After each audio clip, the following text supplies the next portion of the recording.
So for those of you who do not know me, my name is PJ Leslie. I'm the Director of Business Development for Tekmetric. We have a little shop software company that we've been very fortunate. We've got shop software, digital vehicle inspections, parts ordering, appointments and management. And so I'm the Director of Business Development. So I talk with a lot of integration partners and companies who I see as leaders in the industry, those who are setting out to change an industry, which is exactly what we set out to do. And so I'm very fortunate to have Mr. Bob Cooper join us today of Elite Worldwide. And so Bob is, you guys will figure out very quickly why. He is a member of the National Speakers Association. He is very articulate, and I always enjoy speaking with him. He's also been nominated for the who's who of American business. And not only is he just in the automotive space, but he has also spoken to U.S. Army, Fortune 500 companies and so forth. So Bob, this is your show, sir. Hopefully I did some justice there on your accolades, and I'll let you introduce your guest as well. Yeah, first of all, PJ, thanks for the kind words, and thanks for embarrassing me as well. You did an outstanding job at doing that. Seriously, it's an absolute honor to be here today with you again, and it's an even greater honor, I should say, to be joined by Craig. For all of you in the audience that don't know Craig, haven't had the chance to meet him, I've known Craig for a number of years.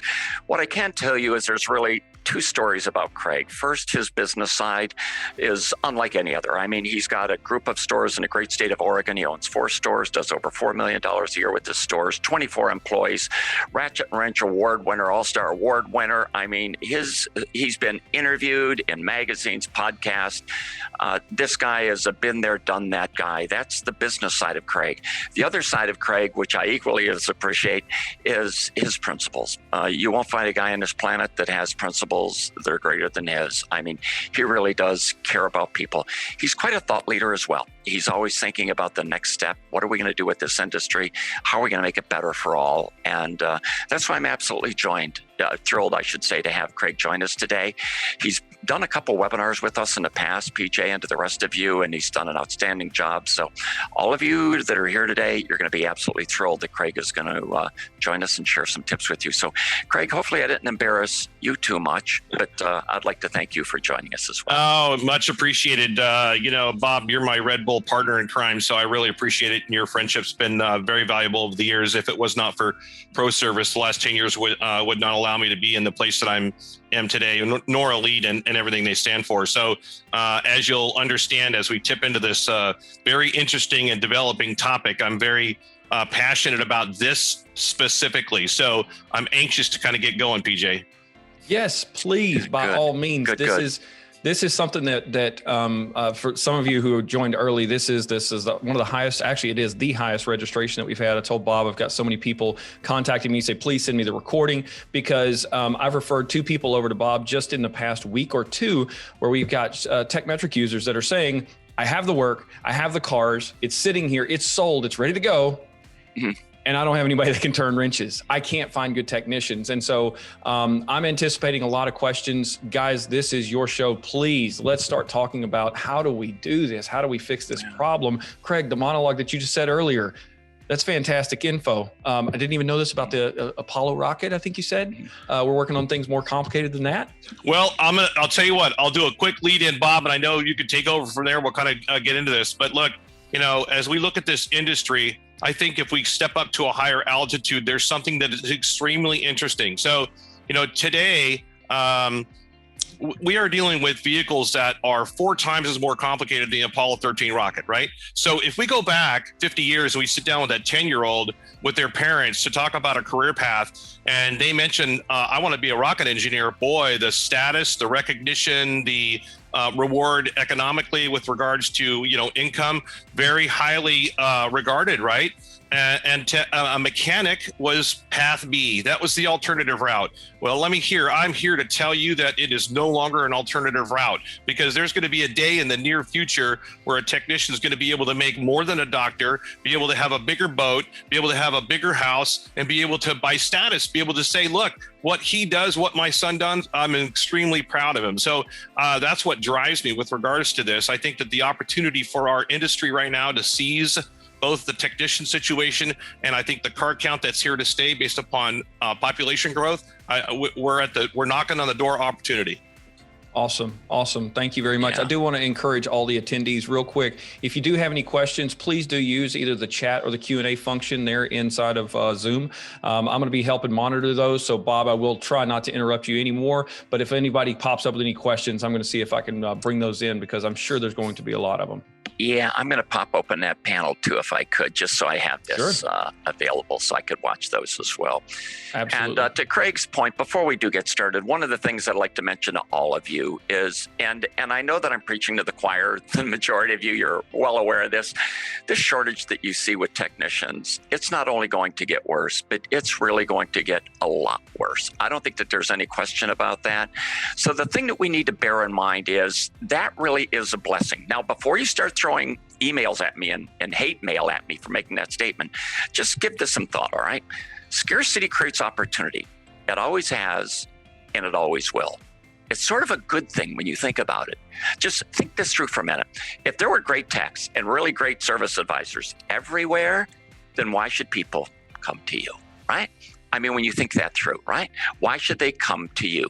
And the argument that I've used for years is whenever you buy a product, you'll always remember the product. But whenever you buy a service, you'll always remember the people.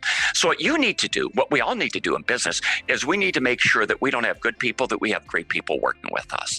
And in your case, as shop owners, you really do have two alternatives, two ways you could do it. One is grow your own, which you know is certainly one of the things that you can do and really should be doing. Number two, with apprenticeship programs. Number two, the other thing that you need to do is you need to identify who these best of the best are out there, and you have to help them understand that where they need to be is in a home by working with you. This is what you need to do. So what Craig and I are going to do is we're going to share some tips with you today, rather than how to grow your own. We're going to share some tips with you as to how you can connect with those superstars that you're looking for. I really do believe that you're going to really enjoy what you hear. So first of all, let's start with one tip. All right. And it's funny, where my wife and I live, we live in Southern California, outside of San Diego. One of the things that I'm always intrigued by is whenever I walk by the convenience stores, I'll always see a few people outside and all. And when the lottery starts to pick up, you'll start to see more people going in the convenience stores. But what's really, really interesting, at least here in California, is when the number gets up to about $100 million for the lottery, then you see a line out front of the convenience stores. And I'll always laugh and I'll tell my wife, Karen, I'll say, isn't it funny? It's like $80 million is chump change to people.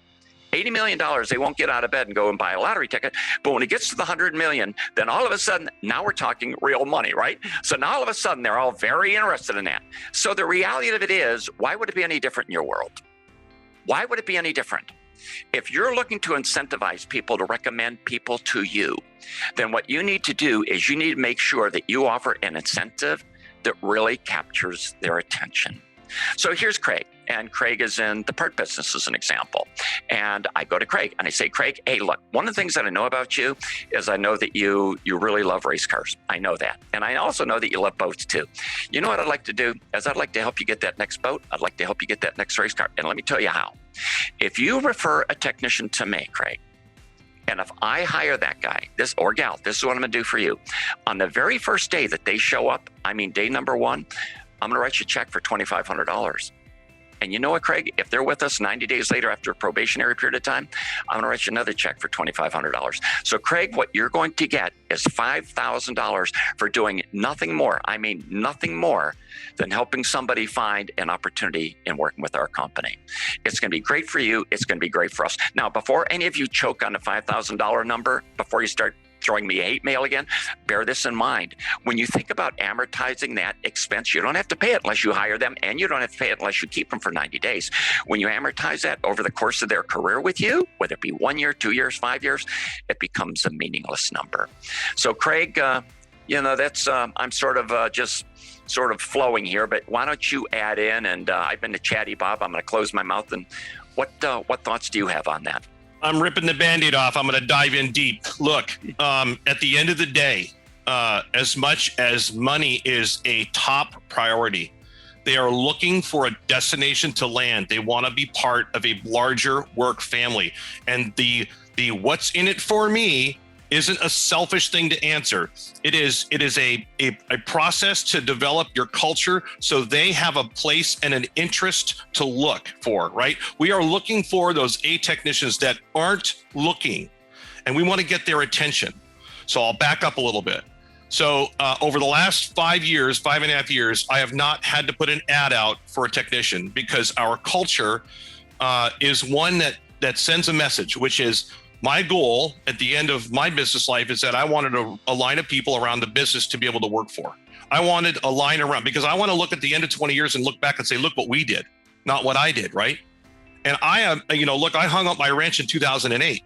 So I have a respect for this industry in that they are extremely valuable. I think they ought to be paid $75 an hour, if you ask me, because of what they have to endure 5 days a week, right? So you have to be able to build a culture to be able to attract them. And so when you're developing an ad or you're trying to get the word out, you need to make sure they're aware of what's in it for them in a positive way, right? All of those tangibles, the training, the environment, the work family, the vacations, all of those small things that add up to something huge so they feel respected and they feel appreciated. Those are the two things that you're going to get from a technician. You talk to any one of them. All they want to do is be respected for what they do and appreciated and rewarded.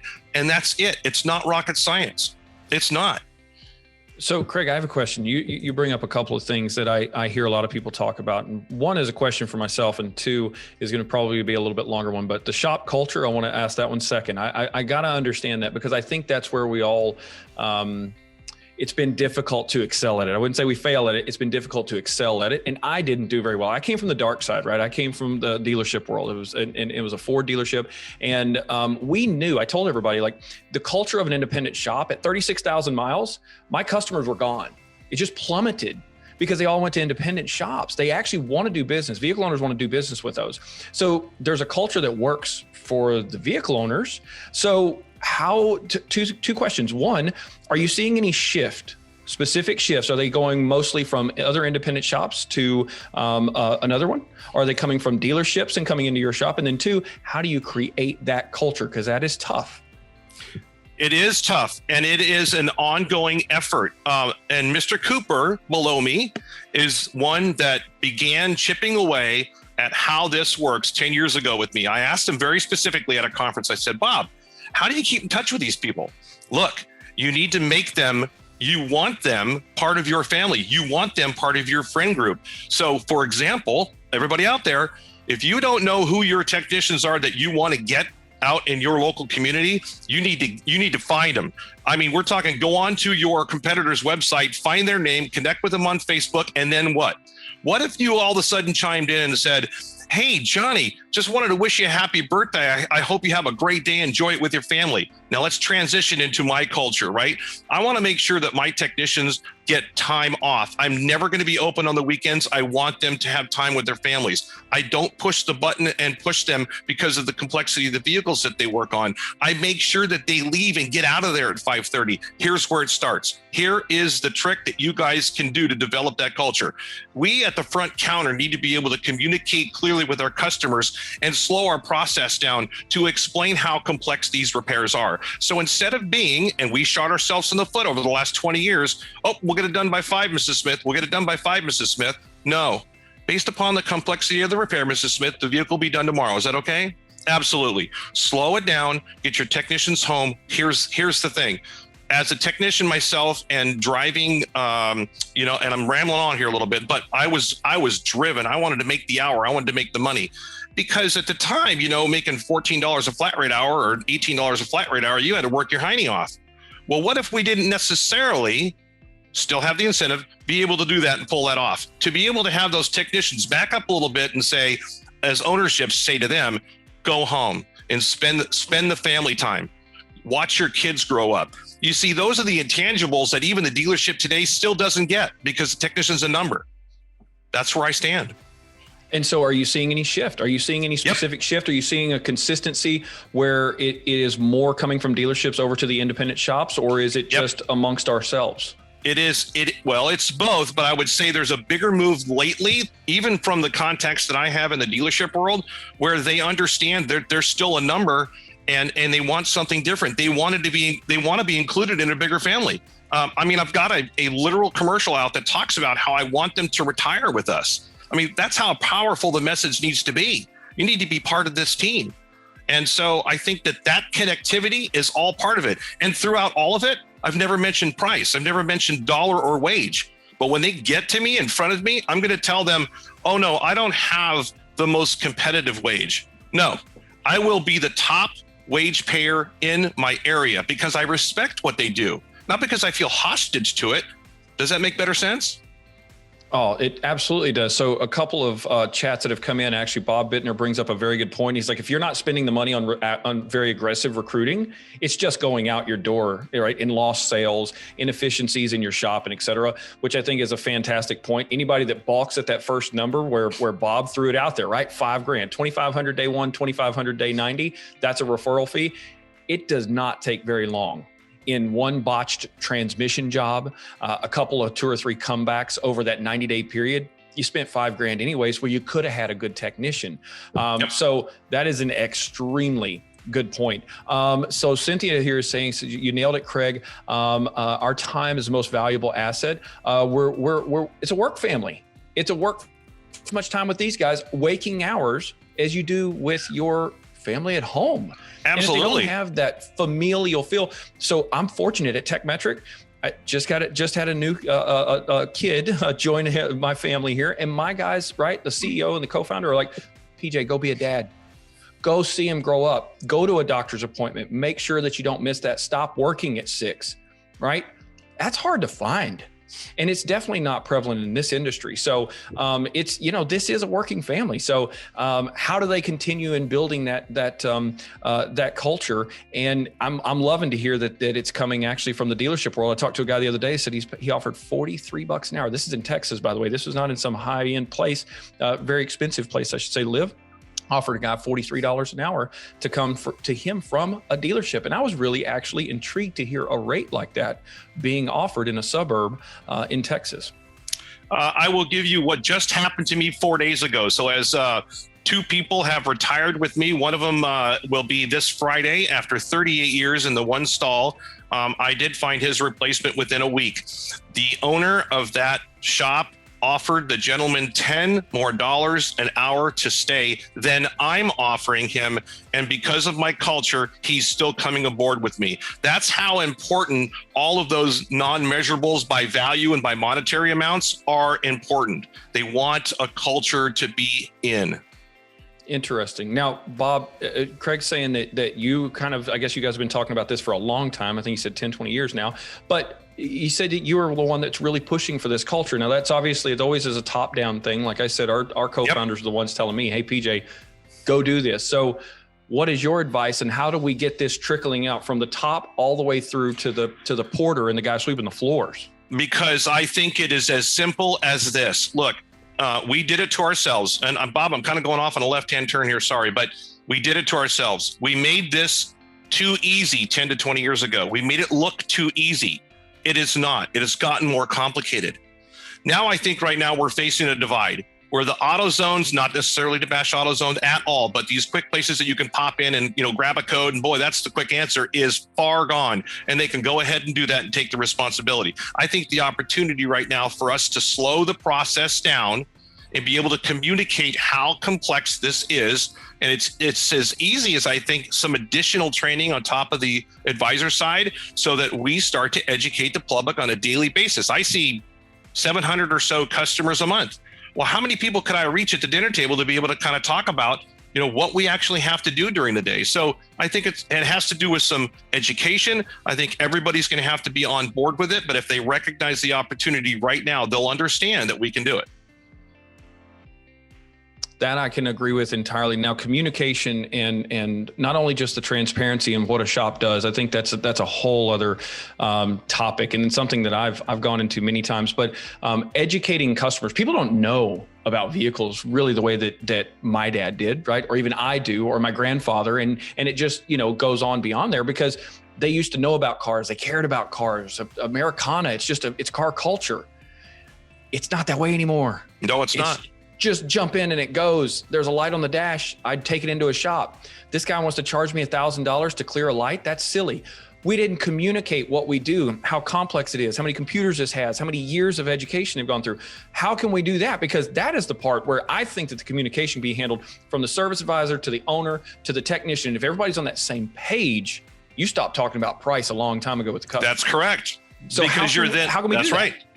Well, let me give you one example. So if you guys are not doing this right now, I don't understand how it's being effective. We can use analogies that I think people understand better, right? So if we start using medical terminology, if we start using as simple as a mailman or a mail route analogy relative to a check engine light. Let me give you an example. If a gentleman comes in and says, well, I can go down to so-and-so and they can tell me what's wrong with it, pull the code, and that's it. I'll say, well, hold on. Basically what you're doing though, is you're giving the mailman your zip code. Can he find your house? No, he can't. He can find an area. So basically what we're doing is we're trying to expose what system we're working with first. Then we're breaking it down by all of those basics. Now we're doing all of the testing. We're doing all the blood work. We're doing all the MRIs, the CAT scans, and then we're going to determine what that treatment's going to be. And as simple as some of those things to set the stage to better understand the complexity, it better prepares the customer to what we're going to be doing. Because if I say to a customer, Mrs. Smith, by the afternoon, we'll have a better idea about what we're dealing with. Until we know what the repair is going to be, we don't really know how long we're going to have it or how much it's going to cost. Oh, well, that makes sense. It certainly does. So don't set the premise of, we'll have it done by 5. We'll be in touch with you this afternoon. It's as simple as that. And if we all did that, everybody would be better prepared. And instead of saying, it'll be done by 5, Mrs. Smith, nope. Based upon the complexity of the repair, we'll have it done to you sometime tomorrow. They better appreciate it because now they're planning for dinner and who's going to pick up the kids. So as simple as that. What about, you bring up a point that I actually got to experience this week, and we had a yes man at the service counter, and that's tough because you're setting up your techs for failure.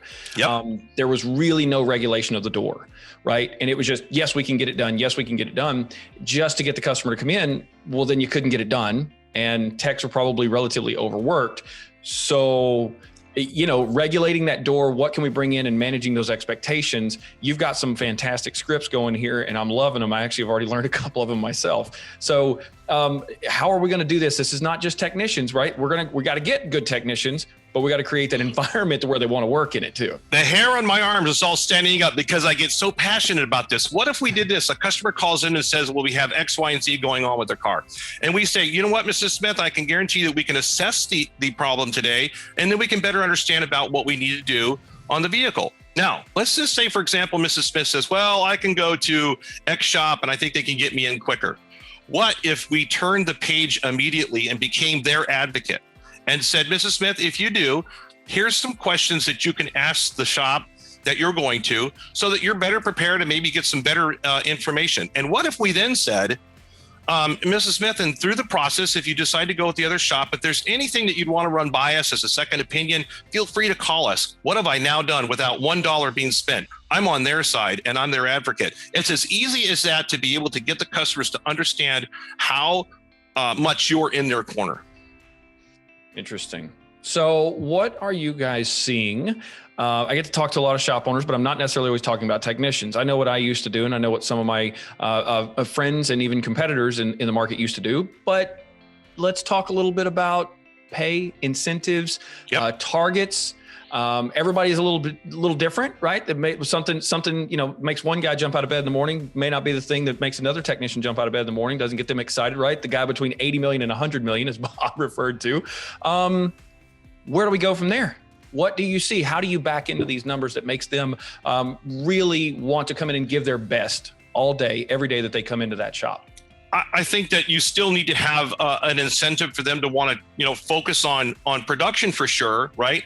But I think that the larger picture has to do with how you're rewarding them with regards to the respect for what they do. It's not rocket science. It's just about making sure that you compensate them for what they are worth. Interesting. Bob, what are you thinking, man? I got to be honest. This is I've talked with Bob many times. That what are you guys seeing, and in this all the shops that you are coaching as well? You get to see it from all sides. I mean, all across the country, internationally, even as well. What are the consistencies that you're seeing? Well, I think bringing us back to the subject of recruiting, I think that the first thing that we need to bear in mind is when it comes to dollars and cents and the economic reward, of course, that's going to play an important role. But the guys or gals that you're looking for, the reason that they're leaving or interested in leaving the shop that they're leaving, more than likely is not going to be because of economies. It's the environment that they're in. So earlier, PJ, you had mentioned the culture of the business, and it's clearly important. Every one of the people that are on this webinar today, they all have a culture in their business. They may not know what it is, but they do have a culture. So from my point of view, when it comes to building a company, the first thing we need to do is get rid of the hierarchy. Nobody works for anybody. We all work together as a team. And at Elite, we have a flat hierarchy. Everybody is equally as important with their own role. But it starts with the owner of the company. You know, what is your culture? What are your principles? What are your core beliefs? What are your guiding principles? If you haven't written down your mission statement, why haven't you created one? And why haven't you written it down? And why isn't it omnipresent? Why isn't it when a customer walks into an auto repair shop, why isn't that mission statement sprayed across the wall in big letters where they could really peek inside of the heart of your business? Why isn't it on the back of every business card? Why is it your mission statement on every repair order? So I feel the culture needs to be like Craig does. The culture needs to be created first. That's responsibility of the owner. And then once you create it, then you have to keep it going. It has to be a part of every one of your team meetings. Now, if you do this, the stars that you're looking for, the people that have the right attitude, the right aptitude, and the right ethics, they will want to come and work with you. Economics plays a role. I would never suggest that it doesn't. Of course that it does. But when I hire people, when you hire people, when you dig inside of their heads, you're going to find out that they're 90% of the time they're leaving for something other than economics. They might initially tell you it's economics, but the more you dig into it, it was something that wasn't right at the business that they were in. So if you're looking to put out these rewards that we're talking about, like a $5,000 finder's fee as an example, referral fee, bear in mind that's only going to fly if that person that you're talking to that would refer a technician to you believes that you have a remarkable culture.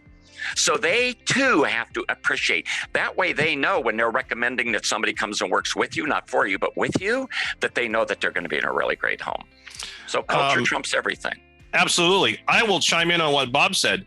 How many of you out there who are owners have your ear to the pavement? Meaning, within your company, there are plenty of ideas floating around.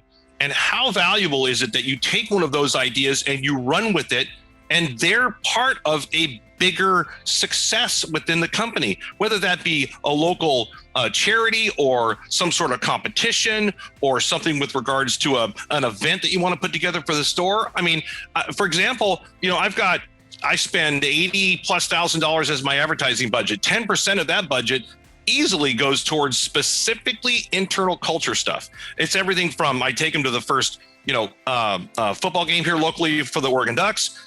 Them and their family. We do go-kart races in the summer. I want to make sure they know I care. I want them to have fun, and they are buzzing about all of that. There you go. Craig, how about another recruiting tip for these guys? I know that they came here and they're interested in learning what they could do immediately. Tomorrow morning when they wake up, what's something that you would recommend that they do to help bring in the guys or to help connect with the guys or gals that you're looking for? You know, I mean, it's kind of, you can take it however you want to go with it. Besides just the ad content, which I think is important relative to what you're providing as a culture. But one tip to connect with people is I hope all your technicians and your staff, their entire staff, have business cards. And I hope that there's maybe something, I think I said this last week, maybe you have a QR code on the back of it, right? You link that QR code to a video specific to your website, your YouTube channel that talks about everything else but money. Talks about all of those things that you do, all the training you do, the environment that they work in, the staff that they work with, the fun things that you do, the community efforts that you're involved in, right? It is I won't say it's a job, it's fun for me, but if you don't realize that these are the things that attract people, again, 5.5 years have not had to put an ad out for a technician, right? It can work. It can. There you go. Yeah, to Craig's point, PJ, one of the things that you could do to all of you in the audience, one of the things that you could do if you're looking for the techs, that the rock stars that you're looking for, is don't forget stars, no stars. birds of a feather flock together. So whenever you're interviewing anybody, it doesn't matter who it is. Doesn't matter if it's an advisor, doesn't matter if it's tech, doesn't matter if it's entry level, doesn't matter who it is. One of the things you always, there's two things that I do for references. And one of these is relative to recruiting, the other is obviously interviewing. But one of the things that I will always do is I will always ask every applicant for their mother or fathers. If I pick up that their mothers or fathers are still living and still communicable, I'll always ask for their cell phone numbers and ask if I could speak with them. The applicant will always laugh and say, what do you want to talk to my mom or dad? They're going to tell you wonderful things about me. And I'll laugh and I'll say, I hope that they will. But the reality of it is I could learn more from a mom and dad than I can from anybody about potential employees. Now, here's where I'm going with this. The other thing, ladies and gentlemen, the other thing that you have to ask every single applicant, every tech, every advisor, is for them to give you the names of 2 rock stars that they've worked with as references. So you would say like the PJ, now one of the things I'm going to ask that you do is when you provide me with some references, I know that you're a great technician, but I need to talk to other great technicians that know who you are and how you perform. So I know that you've worked with some rock stars. Make sure that you list them as references. I want to talk to them about you. Now, you all know where this is going, right? Now I got 2 other great technicians on the phone that I'll be able to speak with. So whenever you are looking for these rock stars, like Craig said so well, don't forget that when your techs have these everybody has those business cards. Don't forget those techs are going to be very selective as the people that they recommend to you. You know, beyond the bonus that they'll get, beyond the $5,000 that they get, they'll know that they got to work side by side by that guy or gal. So that applicant that comes in, you can pretty much rest assured is going to be a pretty qualified applicant. So I'm with Craig 100%. Offer those rewards to the potential employees as well. I will give you another tip. It's a secret out of my bag. I make it a point to treat my parts drivers even better than my customers. And here's why. Amen. Because at the Thanksgiving dinner table, you don't think that parts driver who delivers parts everywhere doesn't get the question from cousin Vinny that says, hey, you see all the shops in town? You know, who would you recommend to go see? They know nothing about ability. They know nothing about technical ability. What they know is culture. And they know that, man, every time I go into Sun Automotive, you know, they're just so nice. Okay, you don't think that may trickle down as they're pulling into another potential shop, right? It's all of these little things that just build a crescendo to people want to start looking. What are they doing? Oh, they're engaged in this thing? Son of a gun, they're out there everywhere. It's just a word of mouth. Yeah, PJ, those are the guys and gals. We're talking about incentives that you provide to people. Those are the kind of individuals that you need to provide these incentives to. To Craig's point, if a part driver that is earning an entry-level income, if he knows or she knows that they could get a check for $5,000, you can rest assured that they're going to be sending people in your direction. You know, one of the other tips that I really need to share with your audience, PJ, because this was a paradigm shift for me. And I'm going to go back. It was probably 6 or 8 years ago. In the middle of the night, I woke up and I said, I have it. I know why it's so hard to find these techs and connect with them, but now I know how to do it. And let me tell you what it is. What you need to do, guys and gals, is stop trying to connect with the technicians. What you need to do is connect with their social circle, like Craig alluded to earlier. You need to connect with their moms, their dads, their brothers, their sisters, people of influence. How do you do it? Now, here's the epiphany that I had, and I'm not exaggerating. 2:00 in the morning, this came to me. And there's a fella, dear friend of mine, actually one of our business development coaches, a client for decades, Brian Bowersock, West Escondido Auto and Trans, owns a group of stores here in San Diego. He's a doer. I got up in the middle of the night. I wrote this all down. I called Brian at 7:00 in the morning. I said, Brian, I got one. You got to take this ball. You got to run with it. He did. Here's what it is. Now, I know that this is going to sound really off the wall. All that I ask that you do is keep an open mind. You're driving down the street and you're not in the auto repair business, but you got cousins, brothers, or whatever that are technicians. You're driving down the street and you hear an ad that sounds like this, or radio ad that sounds like this. Hi, I'm Bob Cooper. I'm thinking of President Elite. Hi, I'm Bob Cooper, the owner of Elite Auto Repair here in San Diego. If you're an ASC certified technician, if you're very good at what you do, if you have impeccable references, if you're drug-free, and if you live by a principle of never putting money ahead of people, I would like to chat with you. all that you need to do is give us a call at 756-3102 or visit us on the website at eliteautorepair.com. My name is Bob Cooper again. I'm the owner of the company, and I really do look forward to hearing from you. Now, here's what happened. Boom, that radio went out all through San Diego. Those radio commercials were going out. And what we were hoping happened did happen. It reached the mothers, the brothers, the fathers, the sisters. They directed them towards Brian's website. Now, here's the incredible beauty of it. Brian then, 2-3 weeks later, told me, he says, Cooper, you'll never believe this. He says, I wasn't expecting this to happen, but we got a flood of new customers that told us that they heard the radio ad, and they said, that's the shop that I need to go to for my auto repairs services. So to this day, I'm a huge believer doing radio ads that speak to your culture, your principles, drug-free, the kind of environment that you have. And what you need to do is reach your mothers, fathers, brothers, sisters, sons, daughters, whatever, and let them do the selling for you. So, Bob, I don't remember if you and I spoke about this. And Craig, don't lose your train of thought. I want to throw this out there before I forget. I had, I've seen this now pop up a few times in terms of culture, and I think that for a long time it's always kind of been technicians against the owners, right? The owner is going to not give me as many hours and et cetera for this job. I've got to find a way to protect myself. I have run into this over and over here lately, and it's new to me, and it is a culture of transparency amongst your shop, right? We talk about transparency towards the vehicle owners all the time, right? Let's show them what we need to repair. Let's explain it to them. Let's use the medical terms of why this is, or even the zip code, right? This tells me the zip code, still got to find your house. I love these types of scripts because this puts it into relation for a customer. But what I'm hearing here recently is this. Shop owners who are being fully transparent with their employees, period, all of them, including the technicians. Hey, this is how much it costs to run this business. This is what we all need to get to. Now, I am interested in asking, are you guys seeing this? Have you ever embraced this? Do you know people that are doing it? Because instead of them thinking, I get paid $30 an hour, he charges $130 an hour, he makes $100 an hour off of me, that's not fair.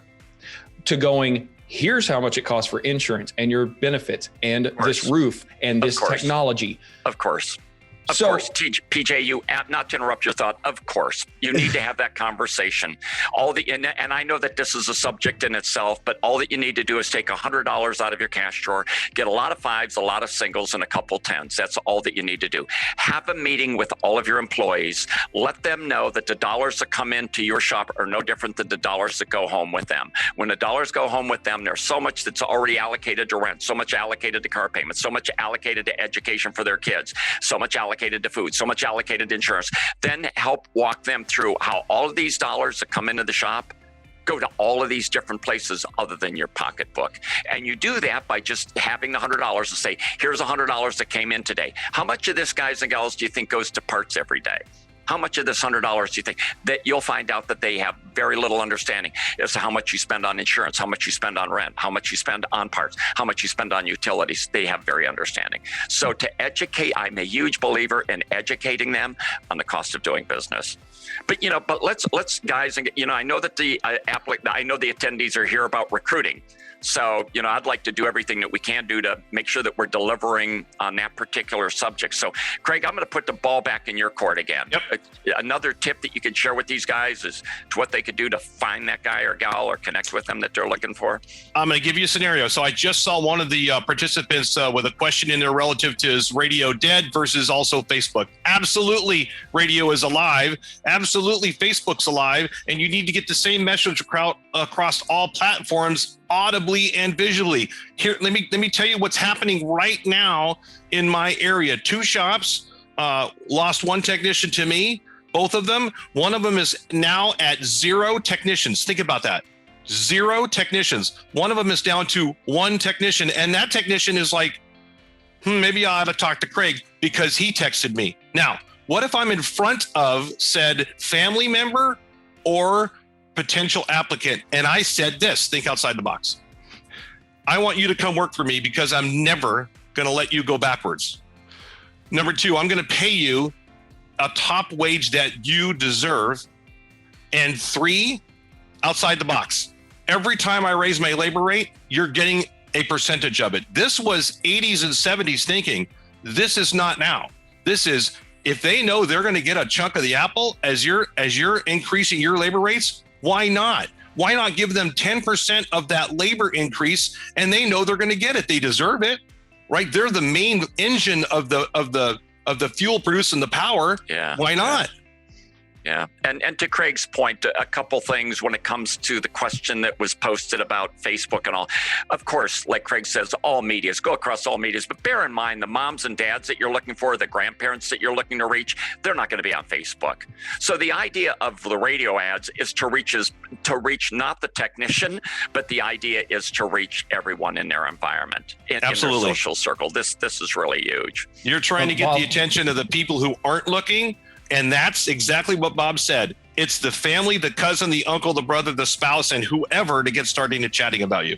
And so Bob and Craig, for that matter, Jeff Madison asked in the Q&A section, he asked, so it worked obviously in gaining customers too.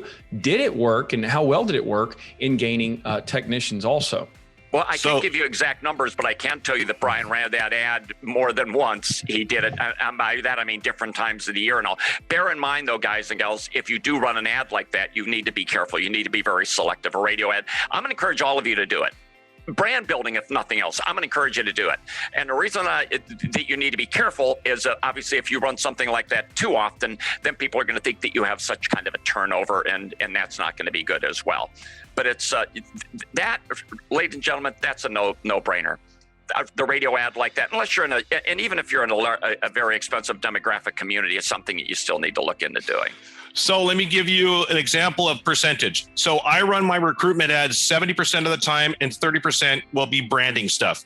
My recruitment commercial is so centered around being genuine by piercing the white noise with the sincerity arrow. I am 100% focused on the individuals who are looking, and as well trying to attract the interest from their family to understand the culture that I have. I have more interest in customers that come through that talk about the commercial or the spot on the radio about saying how refreshing it is, right? Now, the second part of that is that, when you start to get the community chatting about it, this is what happens. I have a consistent new customer percentage of about 23 to 26%. 23, I'm seeing 60 to 80%, or excuse me, 60 to 80 customers a month at my primary reporting store for Pro Service. But I mean, and it's across the board on the percentage. So they're chatting about it, the family's chatting about it, and I have technicians that are reaching out to me about it, if that helps. There you go. And PJ, here's another one that will work like a champ for you guys and gals. What you need to do is you need to clean up your shop, make sure that it is as presentable as could be, make sure that it's a rock and roll business. And I don't care who the guy or gal is, you need to find the top tech trainer that you can find. And you need to have them come in. You need to pay them whatever you need to pay them to come in and do a technical course at your shop on a Saturday. And you need to get the word out in the industry, and you need to get all of these rock star technicians to not only go to technical training, but it needs to be at your shop as well. The shop owners that we know that we work with that have done that over the years, they've just been incredibly successful. And what's really cool is when the other techs come there to that shop, then they're going to be talking to the techs that work there as well. And of course, they're going to hear really good things as well. Look, I know that I'm somewhat dating myself by telling you this, but I'm at an age in life, and actually I've always believed this way. My wife, Karen, would tell you, I've always believed in long engagements before quick marriages. The guy or gal that you're looking for right now, the probability of them jumping and coming to you, according to the Wall Street Journal, is a 25% number. And by that, I mean, on any given day, there's a 25% probability that somebody is going to leave the job that they're at, which I think is a staggeringly high number.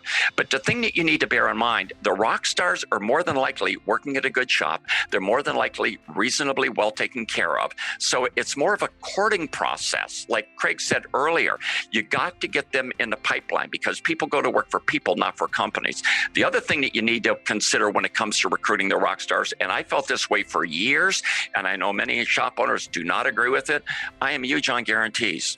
I don't quibble once about giving a rock star a huge guarantee because my thoughts are, look, they could produce, number one. Number two, if they don't produce, you know what? I don't have to keep them in the company. So what's the big deal? So I give them a guarantee. It's not like I'm locked in for a year or whatever at that guarantee. And the reason that they sometimes need that is that takes care of all of these concerns that they have about income. You know, if I come to work with you, Craig, okay, great culture and all those things are really wonderful. But I know over here at the dealer, or I know over here at this other independent that's a good shop, I know that I'm able to earn this much every week. So you're talking to me a car counts and billable hours, and that all sounds good. But if you're able to tell me you're going to guarantee me this kind of an income, that's going to really get their attention. Of course, It's predicated on performance, but I'm a big believer. If you're looking to hire the rock stars, provide them with a really attractive guarantee. Absolutely.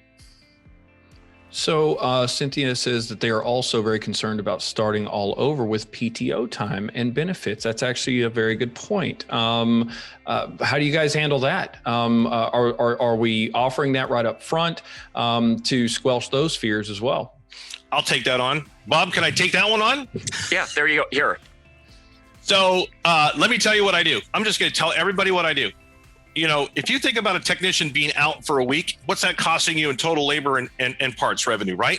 Okay, so if we look at it from a long-term investment, when somebody starts with me, they start accruing vacation time right then. At week one, they start accruing, or excuse me, at year one, they start accruing 2 weeks. At year 5, they start accruing 3 weeks. We have preloaded PTO time. And you know what? At the end of the day, if they're going to spend that time with their family or going to spend the time doing whatever they need to do, I want to support them in that, right? If they're just tired and they're like, you know what, I'm going to burn a day, wonderful, great.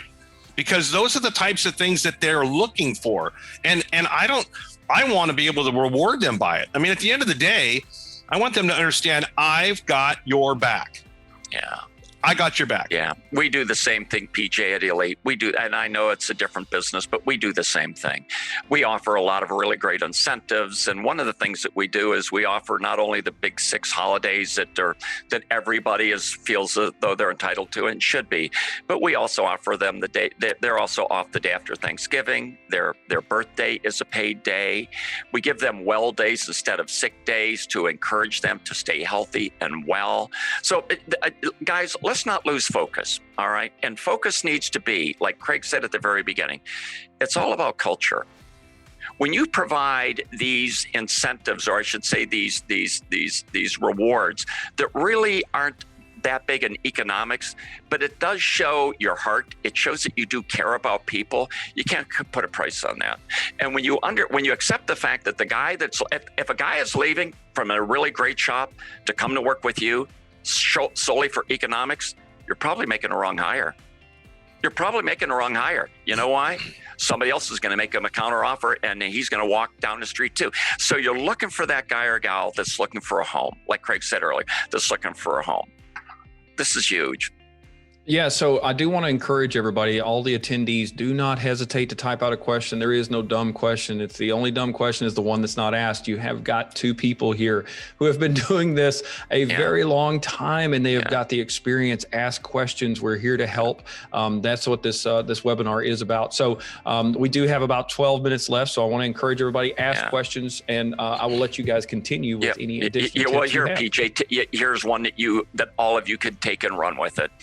And I know Craig alluded to this earlier. Never offer anybody a job. They already have one. They don't need another one. Nobody's looking for a JOB. The guy or gal that's looking for a JOB, you don't want working in your organization anyways. Offer them an opportunity. So make sure that all of your posting, all of your messages talks about Rare Opportunity. Rare Opportunity joined San Diego's #1 auto repair center, auto service center.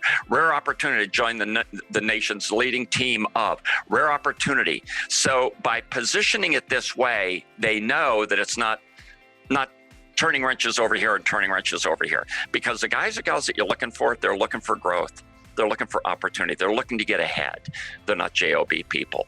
So be very careful in how you position your posts, your ads, and the language that you use in that. I mean, absolutely. That would be that's the same thing as, in my opinion, the way that I talk a lot about the customer facing side of it. I tell people all the time, the shop I take my vehicle to, I have absolutely no idea what their labor rate is.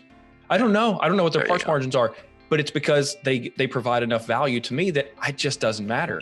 Yeah. So Ryan Miles is asking, speaking of pay, how do you all feel about paying salary hourly or flag rate? Craig, I got my, I'll let Craig answer that, but my simple opinion is it really depends on the position that they're going to be in. And it may be a hybrid. Craig, your thoughts? I believe a hybrid is coming down the pike. I as well am about ready on July 1st to unveil a hybrid, just because of some of the regulatory things going on in the state of Oregon, and I want to be obviously compliant with all that.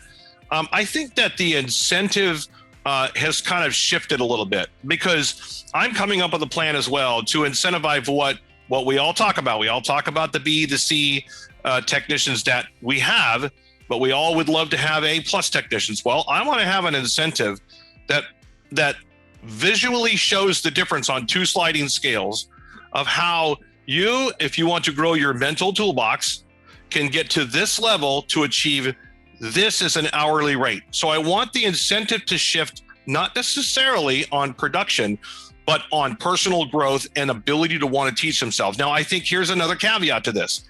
One of the things is that why would we consider a technician with what they do every day, okay?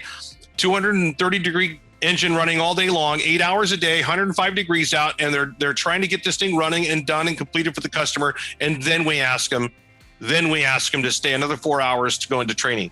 I think the days of that are quickly over. I think we need to consider in-house training during the workday, reward them, pay them, get their attention, allow them to learn more efficiently so that they better affect and help us. Because one day of production with regards to the ability to grow their mental toolbox is going to be so much worth the reward long-term. These are the outside of the box things that we've got to start considering. Yeah. So we had a question come in from Tracy Winkles. Tracy's asking, what do you guys see in terms of retirement plans? Because a lot of the big dealerships are offering that. Now, I had to go down that path in my shop, and the only way we could make any sense of it, it's difficult with one rooftop, was a PEO. And I don't know how familiar you guys are with that.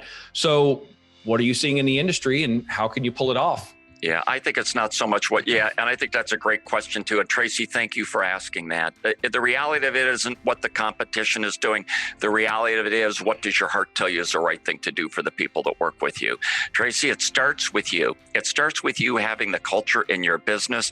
It starts with you having long-term goals for your company. So when you are sitting down with these people, you're able to have conversations with them, not just about tomorrow or next week or next year, but about 5 and 10 and 20 years from now. This all leads into the fact that you bet you're going to have some kind of retirement plan in place where they know when they come and become a part of your family that they're going to be a part of your family. One of the things that I laugh and I tell people about at Elite, and they'll all tell you that this is what I'll do. I'll remind them when they have children that Elite is a beautiful middle name for them to have. I remind them when their kids are 5 or 6 years old that I'll be passing them on business cards to recruit them. And of course, I'm trying to be funny, but the reality of it is you need to think in the long term, Tracy. So you bet you need to make sure that retirement plans are in place for those guys, regardless of how small your company is. So we have just a few minutes left here. We've got 7 minutes left. I want to be respectful of these gentlemen's time. If you have more questions, I do want you guys to go ahead and pop those up. Now, Bob, you guys actually have a service of helping shops find good technicians. Now, I'm going to share a screen here. You should be able to see this now. So, Bob, you able to see that, sir? We do. Yeah, thanks. Yeah, actually, thanks for putting that up, PJ. Yes, very sir. Good. Yeah, very kind of you. Guys and gals, we know that it's a little bit of a challenge to find and to really identify who these guys and gals are. This is a package that we're offering. As you can see, it's $795, limited time only, $595. Save a couple $100 because you're a part of the Tekmetric family. And if you take a look at the screen, this tells you exactly what we'll do. We're going to connect you with one of the top shop owners in America. People actually much like Craig with those kind of credentials. They're going to be on the phone with you, and they're going to help you implement what you need to implement to get a plan in place to find and hire these guys. Now, you're also going to get a checklist, as it says here. You're going to get some really, really, really great tools. They're going to help you put together your compensation incentive program, and we'll help you with an ad or two as well. Now, what are we looking to accomplish here? At this price, in all reality, there's no dollars in this for us, but we're smart enough to know that if we're able to help you with a service like this, get you on the phone with a rock star and provide you with some really great great tools. We're smart enough to know that if we're able to meet your mark and get you to the point where you go, man, this company is a really cool company, then what's going to happen are two things. You'll think about us for other products and services. And number two, much like what we've been talking about so far, you'll be telling your friends about us in the industry as well. So lastly, if you take a look at this, Elite Money Back Guarantee. We're a company, you know what? It's not about dollars and cents. It's about helping people. And we really do put our money where our mouth is. So if for whatever reason we didn't meet your mark with this, you weren't pleased with the service, don't even worry about it. You know, you'll get your money back. If you want to take advantage of this offer, then again, it's a limited time offer where you're going to be able to save a couple $100 on it. So it's a really great opportunity for you. All that you'll need to do is take a look at that link. I think PJ just dropped it in. You'll have to use that discount code if you're looking to get that $200 discount, which I'm sure that you would online, or feel free to give us a call at 800-204-3548, and we'll help you with this service as well, or answer any questions that you might have about it. So PJ, thanks for allowing me to take a moment to mention that service. Very kind. Absolutely, of course. Well, this has been, honestly, this has been very helpful. I mean, frankly, I picked up so many scripts. Craig, you are a wordsmith and a magician in your own right. I will tell you guys that even in my experience in the business and the time that I ran my shop, this is something I didn't spend enough time on. It's one of the biggest mistakes that I made was not asking others who know more about this. The best money that I ever spent was hiring a business coach for me. And I was so fortunate. Gentleman came in and helped my business. I got to learn from his mistakes. I got to learn from the things that he did that worked really well. And if I could do anything differently, it would be the first thing I would have done. I would have hired an outside set of eyes who had years of experience so that I could, avoid those costly mistakes that I made very early on. So, Bob, I appreciate you offering these attendees a discount on this service, and frankly, money back guarantees are just, I love it. If I don't perform, you know what? That's okay. Here's your money back. I let you down. So that's awesome. And frankly, I would have, frankly, it's exactly what I would expect from a guy like you. So offer their money back if you didn't meet their expectations. So we've got, let me see here. Let's see if we've got one more. So Tracy says, thank you so much. The culture and growth of the company is very important and something they spend a lifetime living out. So thank you. Tracy did say that they are now taking their very first steps towards a family first culture. So it's very nice to see. That's nice. Exactly the direction that I want to say that a lot of these shop owners are going. So I will allow any other questions that come in. Bob, if you have any other tips, anything else, Craig, anything else that you want to throw out there in the last couple of minutes, please do so. Let's see if we got any other Hail Marys, that one last nugget. Let's see. Cynthia says, would you all be willing to share what your PTO programs are and how it's accrued and how much techs get and et cetera? Absolutely. By the way, I'm going to give you my phone number directly. I'm a big texter. Are you guys ready? Get your pencils ready. You can text me directly. I want to help as many people as I can with this. My phone number, 541-543-9555. I'll be able to share whatever I can with you that'll help out. I'll leave you guys with this though. Recently, I just found out that the dealership I left years ago, their top technicians, 5 of them, 3 went to management and requested artfully and articulately that they feel they're worth $10 more an hour. I will leave you guys with this. Are you prepared to make sure you could answer that request at any given moment? Make sure you build your culture to be able to make sure that you afford those people that you need to respect and reward. Awesome. Yeah. So Craig, I just put your cell. I put your cell there in the chat. So if anybody did not catch that, you can grab Craig's cell phone there. We will be posting this, by the way. Keep an eye on the Tekmetric YouTube page. We will put this on there. We'll edit it out. And so if you found this useful and helpful, please share that video. You should see it in probably a business day or two. Please share this out to your friends, your colleagues in the industry. Hopefully this brings value to the industry and helps other shop owners so that we can actually bring everything up, right? That rising tide raises all ships. Yeah, that's correct. PJ, one other thing that I'd like to say before we wrap up this session is I really do believe that every business needs to have a mission statement and guiding principles. It took us over a year actually to create ours because we wanted to know that they really did represent who we are in every fiber. Any of you that are in the audience, if you'd like a copy of our guiding principles that we live by here, there's 10 of them at Elite, send an email to b.cooper@eliteworldwide.com. That's b.cooper@eliteworldwide.com, or give us a call. I'll be more than happy to send a copy of those to you. I think you're really going to enjoy what you discover there. And the other thing that I wanted to mention, is to how you guys move forward. Bear in mind, if you really do set goals that you believe in, goals that really do inspire you, that are going to keep you awake at night and get you up early in the morning. If you do that, if you surround yourself with extraordinary people, not ordinary people, if you live by a principle of never putting money ahead of people, then the one promise that I can make you is not only going to grow a really great business, but you're really going to become a role model, not only for this industry, but you're going to become a role model for generations to come. That's a promise that I can make to each and every one of you. PJ, I would like to thank you again for allowing us to participate. And I'd like to thank Craig for the outstanding job that he always does. And of course, I would like to thank your audience as well for joining us, PJ. Awesome. Happy to. Well, thank you guys so much. We really do appreciate it. Craig, Bob, thank you guys so much for imparting your knowledge for everyone. Like I said, keep an eye on the YouTube page. We will upload this here in a couple of business days, but thank you all so much for attending. That is all for today. We will see you soon. Thank you so much. Thanks for watching. Please do not forget to give this video a thumbs up and to share it with the rest of your team. Also, please subscribe to our YouTube channel if you would like to see more helpful videos for auto repair shops. Have a wonderful day.